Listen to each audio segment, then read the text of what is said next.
Dalawang angkan pinaka-2 points. Nagpay sila. Nako, alamin natin ang pasok sa next round, bossing. Ay, matinding laban ito. Check natin ang leaderboard. Ang Angeles family, pasok na yan ni Gutierrez at Caballas. Pareho naka 2 points pero mas mabilis ang Gutierrez family. Pero yung Caballas family, tatanggap ng 10,000.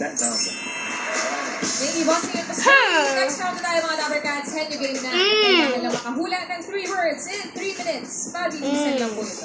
At same lang po, oo, hindi, at pwede sagot para makaiwas sa 3-second violation. Ito na ang unang maglalaro from Pandacan, Manila, ang Angeles family.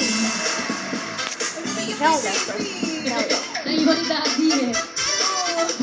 Pwesto. Ano po, Angeles family? For round 2 po, dalawa na lang po ang natitira. Buksan po muna natin ang family meal 2. Ayok at meal 4. Pagkain. Uy, pili po.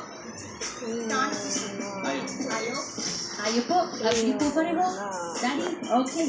Team Angeles, ang category po ninyo ay hayop. Coaching.